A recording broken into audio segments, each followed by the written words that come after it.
You know, it still all starts and ends on the mound and defensively. And honestly, I don't remember. I was a pitching coach a long time. Maybe you can dig this up, Jody or Pat or one of you guys, but I don't remember every run a team scored by a solo home run. You know, I just don't remember that. Usually it's a dagger home run. I thought Knapp had good stuff, obviously trying to knock the rust off. Dalton Pence just out of the blue hadn't been getting hit, and the next thing you know, he gives up 3 home runs in a row, which is rare. Peterson I thought was outstanding and then gave up the home run. But then at the back end, you know, AC and Poston were outstanding. And obviously we had Carly down there if we needed him, but we feel like Matt Poston is the closer for sure. And you saw how his stuff plays up when it's a one-inning deal.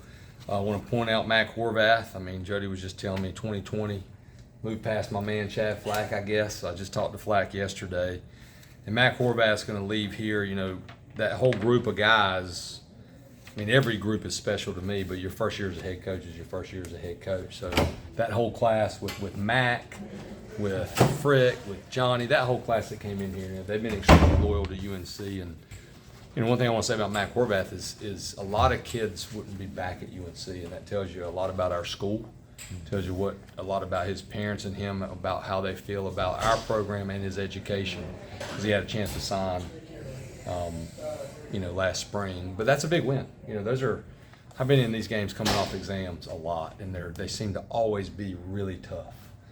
And our guys are human. They know what's coming up. They read Twitter. They read Instagram, whatever they have, right? Snapchat. They know the games are sold out. They know it was rivalry week, and you know, had me a little worried there for a little while, but we found a way and hadn't seen a bad win. And I do want to point out that's 2 one-run wins. And we hadn't been winning those. If we won maybe 3 more, you know, we'd be in a totally different spot. But figuring out how to do that can help you these last whatever many games we have. Can you describe the sequence after Jackson struck out? It appeared that their pitcher yelled "F you." All you got to do is look at it on video. It couldn't have been clearer. Jackson Vanderbrake is one of the classiest kids I've ever coached. Under control. He is as level-headed as they come. And I watched the kid. I mean, I saw it happen, and then I wasn't surprised because Jackson's ultra competitive. He's a younger sibling of brothers, so you know he's got a lot of fight in him. And he's a first-year player, but he's one of our leaders. And you know, you try to teach your kids to keep your emotions under control, and I still think he did. But he did about what any of us would do in the middle of the heat of the moment and went after the kid. And then I just, you know, tried to stop everybody and talk to the umpires and make sure they saw what I saw. But you gotta love that fight in your guys. You know, we don't ever want to clear benches and get into that. But at the end of the day, it is what it is. And you know, I can tell you this: if one of our guys does something like that, I'm gonna be out there before the other hitter is, because we ain't doing that at UNC. So apparently, we've seen here and up in Blacksburg. Yeah. A pitcher can say whatever he wants, whatever. Until today, Tony Corella, the umpire, you got to give him credit. He threw him out. You know, it's happened. We did throw him out. Yeah, I mean, and I believe that what you allow is what you encourage. You know, I'm gonna let our guys play with emotion. I'm gonna let them fight. What I mean by that is fight during a game, not pick a fight. But we're not gonna yell at the other team. We're not gonna showboat. We're not gonna bat flip at the other team. It's just not the way you play the game. And we talk about it all the time. We have 5 pillars here. One of them's humility. At the end of the day, if you're not humble over the course of time, you're going to get a big old piece of humble pie.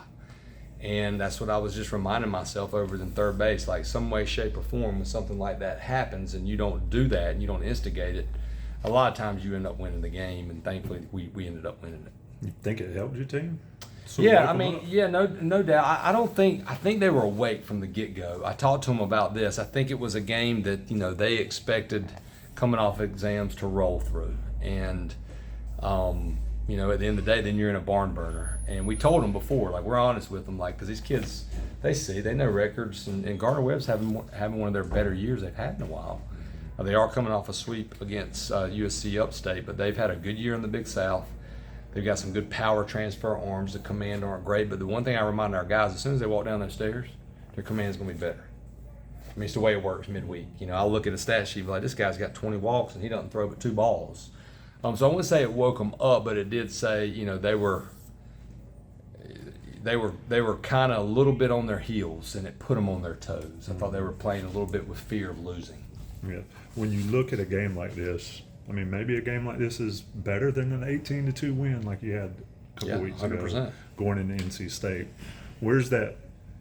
It felt like they were testing you, and your team sort of passed the test ultimately. Still struggled.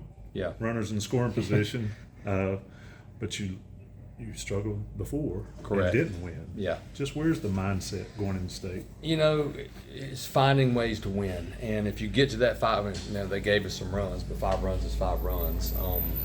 Again, I'll say it again, you can't really hit your way to Omaha. You got to hit sometimes to find a way to win a game like we did in the regionals last year when we were in that losers bracket. But you're right. I mean, at the end of the day, as a coach, if you play a team and you just beat them because they're just really bad or they're walking guys left and right, it doesn't do much for you. But to come, go to East Carolina, play a good team at home that you have to make pitches against. They threw some arms that were, for the most part, except for the lefty, all 90 or above, and then finding a way to win it. I would much rather that be the case as long as we do win it. Now, if we can win 20-1, and then compared to losing by 1 run, I'd like to flip that, but I think that can really help us for sure. It's a great point. You said, they kind of helped give you some of those 2 runs there, but at the same time, Vance leading off that inning was maybe one of the more impressive bats I feel like he's had over his 2 years. Yeah, the kid's a stud. I mean, so much is put on that kid, like 25 home runs, but Lord have mercy, he's got 11 home runs. He's close to getting 20 bags, which he's going to get. This is about when he got really ultra hot last year. I think he's having a great year. He's just not having the same year. But he's competitive, and you saw it in him. Like, when all that happened, that's a guy like Vance with that football mentality that I thought, man, he's going to find a way to get on base. And then they lose the ball in the sky. But to me, I just call a spade a spade. I think that's baseball karma. You said back in February that you thought this team might play its best baseball when it kind of has that chip on its shoulder. Agree 100%. I mean, you kind of, I guess, have seen that reemerge here the last 2.5 weeks or so. I mean, how would you kind of see that? Yeah, I just told him after the game, I was like, you have to start every game the rest of the year like somebody just did the same thing. And that's how we have to play. And they get it and they understand it, and you'll see that. I mean, the game's going to have its ebbs and flows.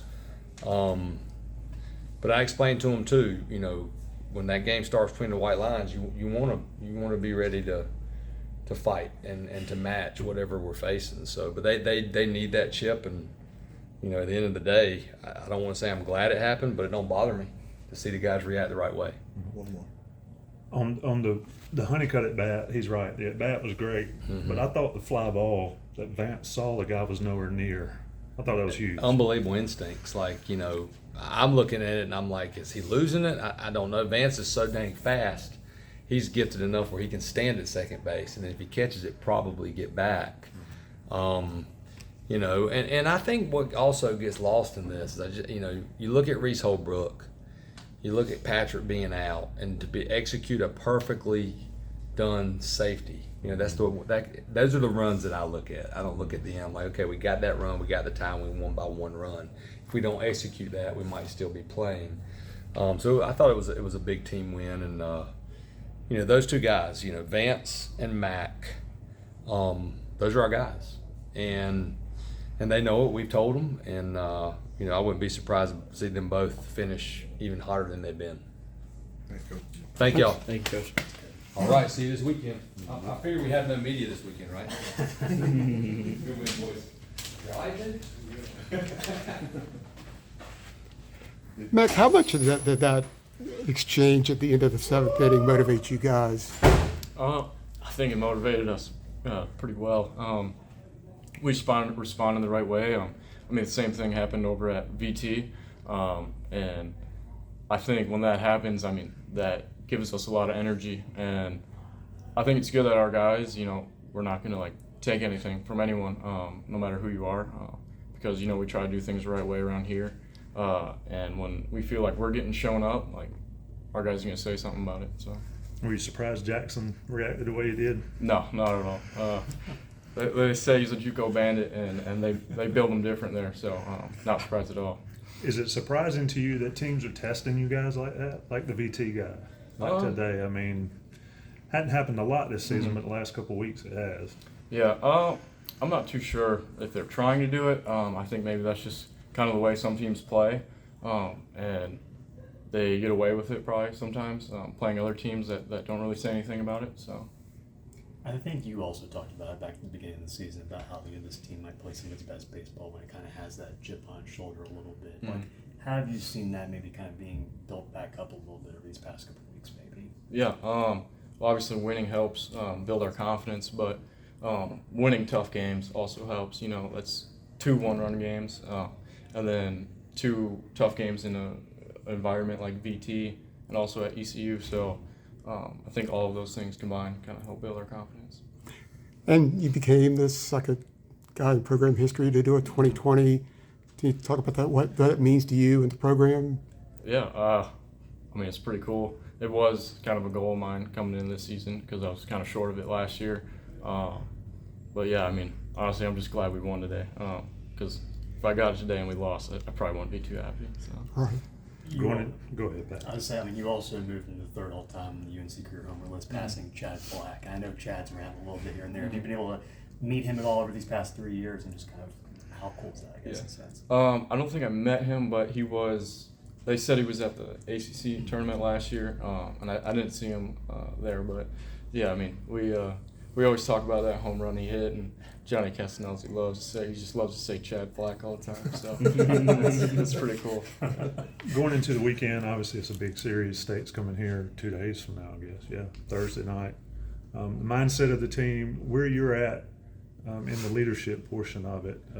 We talked, a couple weeks ago, guys weren't taking it serious enough that you thought. How much has that changed over 2 weeks? I think it's changed quite a bit because honestly, like if we were in the same boat, like not caring, we probably don't do anything about the situation at VT and the situation tonight. It just kind of shows like that these guys are all in and working towards the one goal that we have. So. You know, Coach talked, I don't know if you caught that part where, you know, he was talking about Vance and how, you know, maybe the numbers might not be quite what they were last year, but the different things he's doing, especially like the walks, for example, I mean, one of the top walk leaders in the country. How integral is what he's been doing, kind of the different sort of role he's played in some ways, been to what you guys have done as well as what you've been able to do a little bit as well in behind him? Yeah.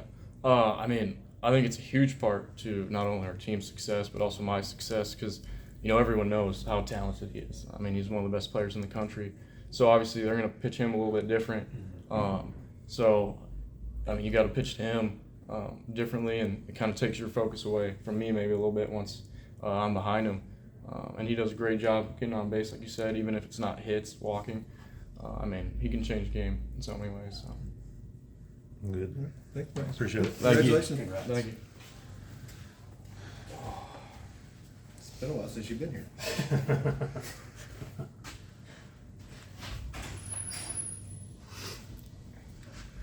Just talk about the energy that mess at the end there kind of fired up into you guys. Yeah, we were all in the bullpen, and we didn't really see it at first. Like, we saw, like, the strikeout, and then heard the crowd kind of. So, like, we kind of looked back, and then we saw Jackson, like, running at the guy. We were like, all right, well, we got to go, too. So we all just hopped the fence and going at it. But I think that changed a lot for us. Because, like, I was telling the guys in the bullpen, I was like, dude, I kind of feel like a little tired in the legs from the lift yesterday. I was like, I just need something to happen just to fire me up, and then that happened, and I was like, I'm good now. So, and I think that just helped us get on top in the 8th and then carry it over to the win. So, I mean, talk about the mindset of, you mentioned you needed something and you got it there. It's sort of a gift from Gardner-Webb, really, at the end. But you guys it's getting towards the end. You got NC State coming up here. Are you where you want to be personally and physically at this point in the season, or is there still room for growth there? I think I'm good. I mean, just keep doing what I'm doing. So that really changed a lot. You know, we still lift. Whenever we have a day off, we usually get in there and do something, even if it's like activation or mobility. But I mean, I feel like just the more I throw, the more like in shape my mechanics and my arm get, and the smoother it's happened. So, like, I guess that's just keep throwing would be the only thing to do.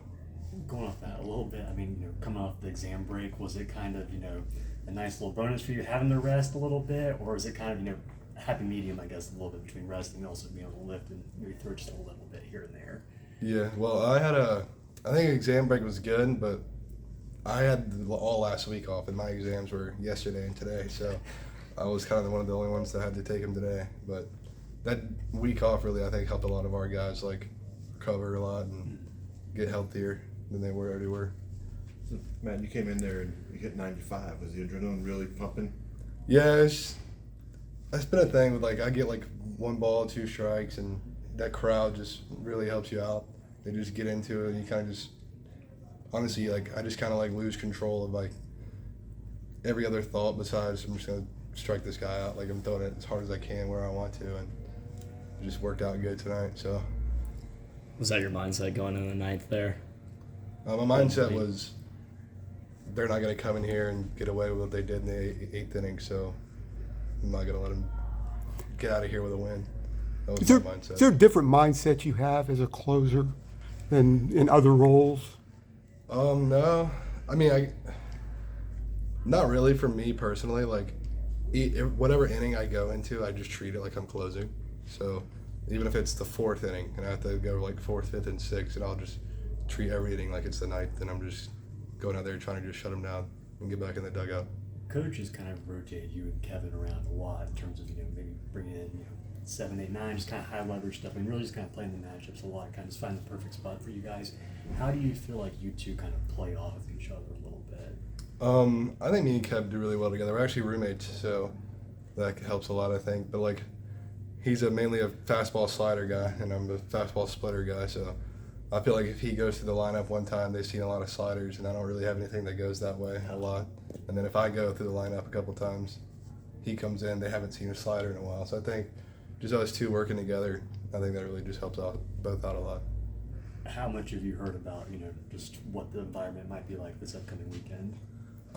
Yeah, it's just my first year, but I've heard that it's going to be packed. Like, I've heard that it's just different. Like, it doesn't matter. Like, even if both teams had like a below 500 record, it would still be like insane. And just because of state Carolina rivalry, and I can't wait. I think it'll be fun. What was your final exam today? What class? was it? What class? EXSS 273 is intro to research. Yeah, got a B in it, so I can't complain. Thanks, Poston. Thank you. Thank you. Did you have the urge to